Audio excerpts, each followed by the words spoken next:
أعوذ بالله من الشيطان الرجيم. بسم الله الرحمن الرحيم. الحمد لله الذي أنزل على عبده الكتاب ولم يجعل له عوجا قيما لينذر بأسا شديدا من لدنه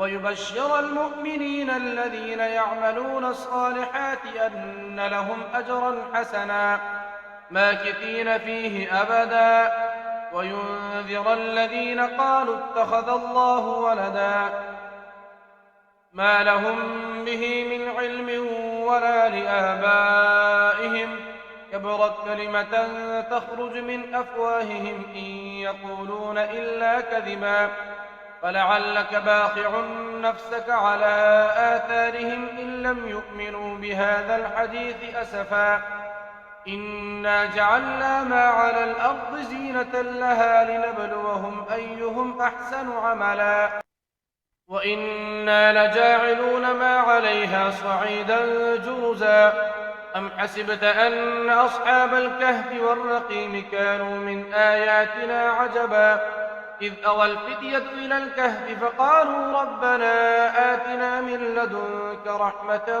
وهيئ لنا من أمرنا رشدا فضربنا على آذانهم في الكهف سنين عددا ثم بعثناهم لنعلم أي الحزبين أحصى لما لبثوا أمدا نحن نقص عليك نبأهم بالحق إنهم فتية آمنوا بربهم وزدناهم هدى وربطنا على قلوبهم إذ قاموا فقالوا ربنا رب السماوات والأرض لن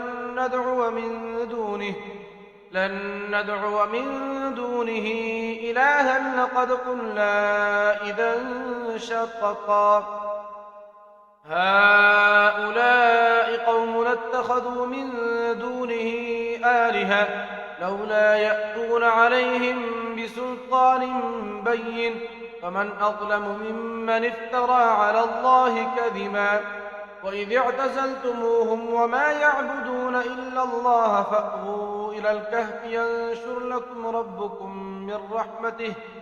ربكم من رحمته ويهيئ لكم من أمركم مرفقا وترى الشمس إذا طلعت تزاور عن كهفهم ذات اليمين وإذا غربت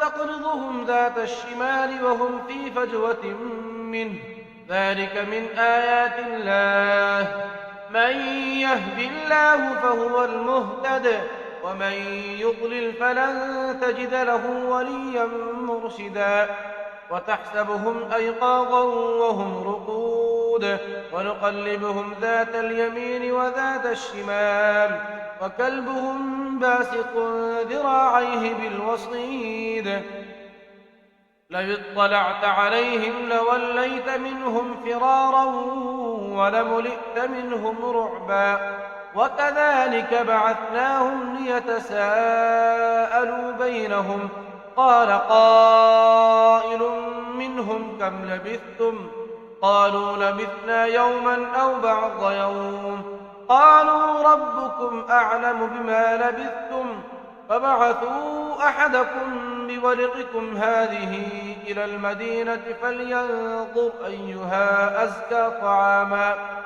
فلينظر أيها أزكى طعاما فليأتكم برزق منه وليتلطف ولا يشعرن بكم أحدا إنهم إن يظهروا عليكم يرجموكم أو يعيدوكم في ملتهم ولن تفلحوا إذا أبدا وكذلك أعثرنا عليهم ليعلموا أن وعد الله حق وأن الساعة لا ريب فيها إذ يتنازعون بينهم أمرهم فقالوا بنوا عليهم بنيانا ربهم أعلم بهم قال الذين غلبوا على أمرهم لنتخذن عليهم مسجدا سيقولون ثلاثة رابعهم كلبهم ويقولون خمسة سادسهم كلبهم رجما بالغيب، ويقولون سبعة وثامنهم كلبهم، قل ربي أعلم بعدتهم ما يعلمهم إلا قليل، فلا تمار فيهم إلا مراء ظاهرا ولا تستفت فيهم منهم أحدا، ولا تقولن لشيء إني فاعل ذلك غدا إلا أن يشاء الله، واذكر ربك إذا نسيت وقل عسى أن يهديني ربي لأقرب من هذا رشدا. ولبثوا في كهفهم 300 سنين وازدادوا 9، قل الله أعلم بما لبثوا، له غيب السماوات والأرض، أبصر به وأسمع ما لهم من دونه من ولي ولا يشرك في حكمه أحدا. واتل ما أوحي إليك من كتاب ربك لا مبدل لكلماته ولن تجد من دونه ملتحدا. واصبر نفسك مع الذين يدعون ربهم بالغداة والعشي يريدون وجهه ولا تعد عيناك عنهم تريد زينة الحياة الدنيا، ولا تطع من أغفلنا قلبه عن ذكرنا واتبع هواه وكان أمره فرطا. وقل الحق من ربكم فمن شاء فليؤمن ومن شاء فليكفر، إنا أعتدنا للظالمين نارا أحاط بهم سرادقها، وإن يستغيثوا يغاثوا بماء كالمهل يشوي الوجوه، بئس الشراب وساءت مرتفقا. إن الذين آمنوا وعملوا الصالحات إنا لا نضيع أجر من أحسن عملا، أولئك لهم جنات عدن تجري من تحتهم الأنهار يحلون فيها من أساور من ذهب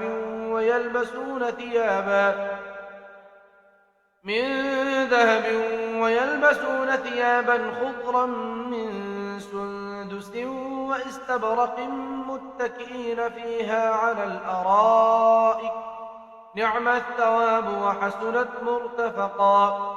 واضرب لهم مثل الرجلين جعلنا لأحدهما جنتين من أعناب وحففناهما بنخل وجعلنا بينهما زرعا، كلتا الجنتين آتت أكلها ولم تظلم منه شيئا وفجرنا خلالهما نهرا، وكان له ثمر، فقال لصاحبه وهو يحاوره أنا أكثر منك مالا وأعز نفرا، ودخل جنته وهو ظالم لنفسه، قال ما أظن أن تبيد هذه أبدا، وما أظن الساعة قائمة ولئن رددت إلى ربي لأجدن خيرا منها منقلبا. قال له صاحبه وهو يحاوره أكفرت بالذي خلقك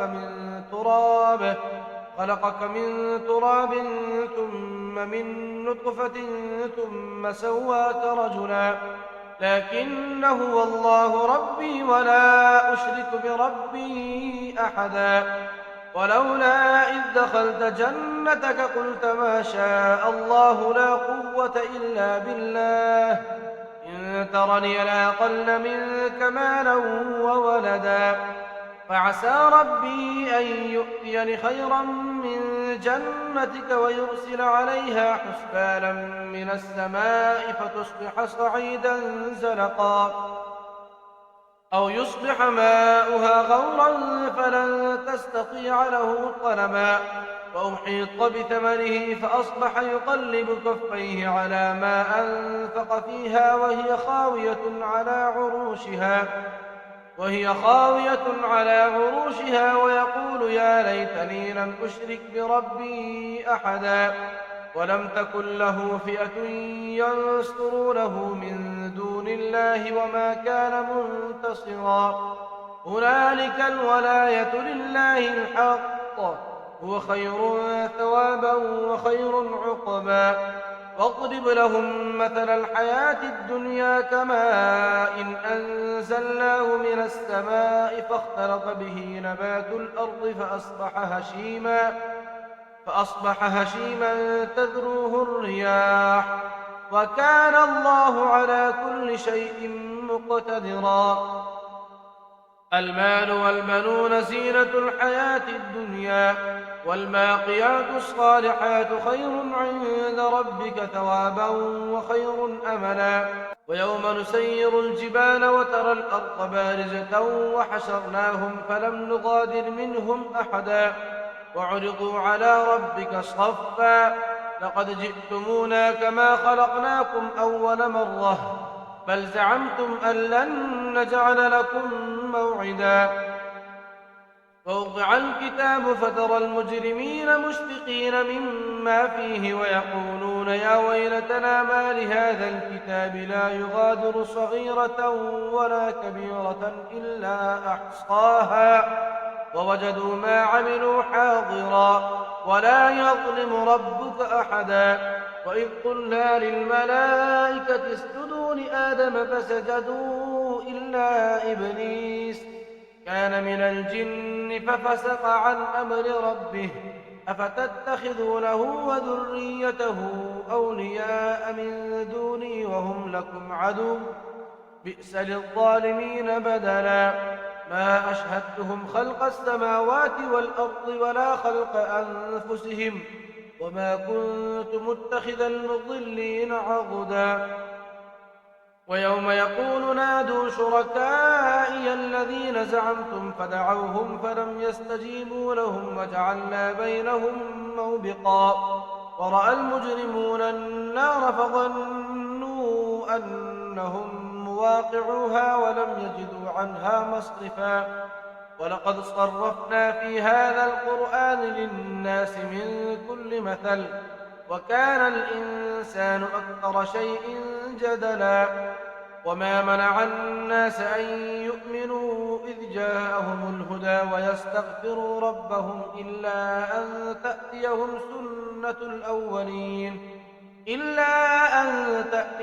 سنة الأولين أو يأتيهم العذاب قبلا. وما نرسل المرسلين إلا مبشرين ومنذرين ويجادل الذين كفروا بالباطل ليدحضوا به الحق واتخذوا آياتي وما أنذروا هزوا. ومن أظلم ممن ذكر بآيات ربه فأعرض عنها ونسي ما قدمت يداه إنا جعلنا على قلوبهم أكنة أن يفقهوه وفي آذانهم وقرا وإن تدعهم إلى الهدى فلن يهتدوا إذا أبدا. وربك الغفور ذو الرحمة لو يؤاخذهم بما كسبوا لعجل لهم العذاب بل لهم موعد لن يجدوا من دونه موئلا. وتلك القرى أهلكناهم لما ظلموا وجعلنا لمهلكهم موعدا. وإذ قال موسى لفتاه لا أبرح حتى أبلغ مجمع البحرين أو أمضي حقبا فلما بلغا مجمع بينهما نسيا حوتهما فاتخذ سبيله في البحر سربا. فلما جاوزا قال لفتاه آتنا غداءنا لقد لقينا من سفرنا هذا نصبا. قال أرأيت إذ أوينا إلى الصخرة فإني نسيت الحوت وما أنسانيه إلا الشيطان أن أذكره واتخذ سبيله في البحر عجبا. قال ذلك ما كنا نبغي فارتدا على آثارهما قصصا فوجدا عبدا من عبادنا آتيناه رحمة من عندنا وعلمناه من لدنا علما. قال له موسى هل أتبعك على أن تعلمني مما علمت رشدا قال إنك لن تستطيع معي صبرا وكيف تصبر على ما لم تحط به خبرا. قال ستجدني إن إن شاء الله صابرا ولا أعصي لك أمرا. قال فإن اتبعتني فلا تسألني عن شيء حتى أحدث لك منه ذكرا. فانطلقا حتى إذا ركبا في السفينة خرقها قال أخرقتها لتغرق أهلها لقد جئت شيئا إمرا. قال ألم أقل إنك لن تستطيع معي صبرا. قال لا تؤاخذني بما نسيت ولا ترهقني من أمري عسرا. فانطلقا حتى إذا لقيا غلاما فقتله قال أقتلت نفسا زكية بغير نفس لقد جئت شيئا نكرا. قال ألم أقل لك إنك لن تستطيع معي صبرا. قال إن سألتك عن شيء بعدها فلا تصاحبني قد بلغت من لدني عذرا. فانطلقا حتى إذا أتيا أهل قرية استطعما أهلها فأبوا أن يضيفوهما فوجدا فيها جدارا يريد أن ينقض فأقامه. قال لو شئت لاتخذت عليه أجرا.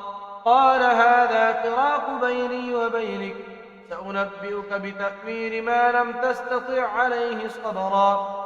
أما السفينة فكانت لمساكين يعملون في البحر فأردت أن أعيبها وكان وراءهم ملك يأخذ كل سفينة غصبا. وأما الغلام فكان أبواه مؤمنين فخشينا أن يرهقهما طغيانا وكفرا فأردنا أن يبدلهما ربهما خيرا منه زكاة وأقرب رحما. وأما الجدار فكان لغلامين يتيمين في المدينة فكان تحته كنز لهما وكان أبوهما صالحا فأراد ربك أن يبلغا أشدهما ويستخرجا كنزهما رحمة من ربك وما فعلته عن أمري ذلك تأويل ما لم تستطع عليه صبرا. ويسألونك عن ذي القرنين قل سأتلو عليكم منه ذكرا. إنا مكنا له في الأرض وآتيناه من كل شيء سببا فأتبع سببا حتى إذا بلغ مغرب الشمس وجدها تغرب في عين حمية ووجد عندها قوما. قلنا يا ذا القرنين إما أن تعذب وإما أن تتخذ فيهم حسنا. قال أما من ظلم فسوف نعذبه ثم يرد إلى ربه فيعذبه عذابا نكرا. وأما من آمن وعمل صالحا فله جزاء الحسنى وسنقول له من أمرنا يسرا. ثم أتبع سببا حتى إذا بلغ مطلع الشمس وجدها تطلع على قوم لم نجعل لهم من دونها سترا. كذلك وقد أحطنا بما لديه خبرا. ثم أتبع سببا حتى إذا بلغ بين السدين وجد من دونهما قوما لا يكادون يفقهون قولا. قالوا يا ذا القرنين إن يأجوج ومأجوج مفسدون في الأرض فهل نجعل لك خرجا على أن تجعل بيننا وبينهم سدا. قال ما مكني فيه ربي خير فأعينوني بقوة أجعل بينكم وبينهم ردما. آتوني زبر الحديد حتى إذا ساوى بين الصدفين قال انفقوا حتى إذا جعله نارا قال آتوني أفرغ عليه قطرا. فما استطاعوا أن يظهروه وما استطاعوا له نقبا. قال هذا رحمة من ربي فإذا جاء وعد ربي جعله دكاء وكان وعد ربي حقا. وتركنا بعضهم يومئذ يموج في بعض ونفخ في الصور فجمعناهم جمعا وعرضنا جهنم يومئذ للكافرين عرضا. الذين كانت أعينهم في غطاء عن ذكري وكانوا لا يستطيعون سمعا أفحسب الذين كفروا أن يتخذوا عبادي من دوني أولياء إنا أعتدنا جهنم للكافرين نزلا قل هل ننبئكم بالأخسرين أعمالا الذين ضل سعيهم في الحياة الدنيا وهم يحسبون أنهم يحسنون صنعا أولئك الذين كفروا بآيات ربهم ولقائه فحبطت أعمالهم فلا نقيم لهم يوم القيامة وزنا ذلك جزاؤهم جهنم بما كفروا واتخذوا آياتي ورسلي هزوا إن الذين آمنوا وعملوا الصالحات كانت لهم جنات الفردوس نزلا خالدين فيها لا يبغون عنها حولا قل لو كان البحر مدادا لكلمات ربي لنفد البحر قبل أن تنفد كلمات ربي ولو جئنا بمثله مددا قل إنما أنا بشر مثلكم يوحى إلي أنما إلهكم إله واحد فمن كان يرجو لقاء ربه فليعمل عملا صالحا ولا يشرك بعبادة ربه أحدا.